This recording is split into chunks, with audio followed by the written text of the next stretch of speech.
اعوذ باللہ من الشیطان الرجیم بسم اللہ الرحمن الرحیم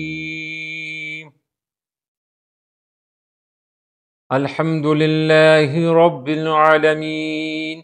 الصلاة والسلام علی خاتم النبیین الصلاة والسلام علی ختم المرسلین الصلاة والسلام علی رحمت للعالمین۔ حدیث اليوم حدیث نمبر 3803 3803 سنن ابن ماجہ۔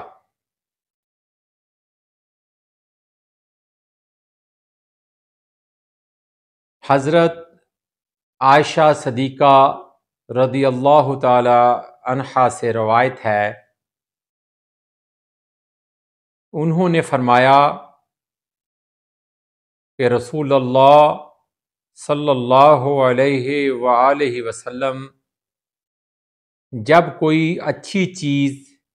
یا اچھی صورتحال دیکھتے تو فرماتے الحمد للہ الذی بنعمتہ تتم الصالحات، الحمد للہ الذی بنعمتہ تتم الصالحات، یعنی سب تعریفیں اس اللہ کے لیے جس کے فضل و انعام سے نیک کام اور مقاصد پورے ہوتے ہیں، یعنی سب تعریفیں اس اللہ کے لیے ہیں جس کے فضل و انعام سے نیک کام اور نیک مقاصد پورے ہوتے ہیں۔ اور جب کوئی ناپسندیدہ چیز، جب نبی کریم صلی اللہ علیہ وآلہ وسلم جب کوئی ناپسندیدہ چیز یا بری صورتحال دیکھتے، سامنے آتی، تو فرماتے الحمد للہ علی کل حال، الحمد للہ علی کل حال، یعنی ہر حال میں اللہ کی تعریف اور اس کا شکر ہے۔ یعنی کہ انسان کو ہر حال اور ہر مقام پر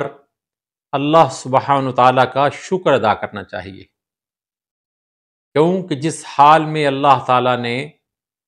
ہمیں رکھا وہ ہمارے لیے بہتر تھا، وہ چاہتا تو اس سے نیچے والے بے شمار درجات ہیں وہاں پہ ہمیں بھیج دیتا، تو اس لیے ہمیں ہر حال میں اللہ تعالیٰ کا شکر ادا کرنا چاہیے،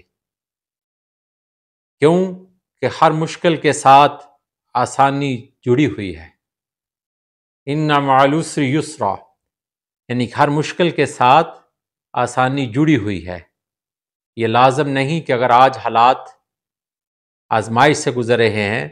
تو کل کو بھی ایسے ہیں، اور جو اللہ تعالیٰ کی حکمت کے اوپر، اللہ تعالیٰ کی جو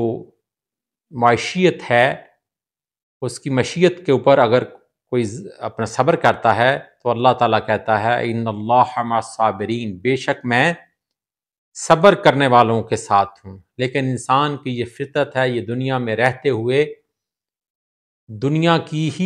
کا ہی طواف کرتا رہتا ہے، جو دنیا دار لوگ ہیں، اور ہر وقت کوئی نہ کوئی شکوہ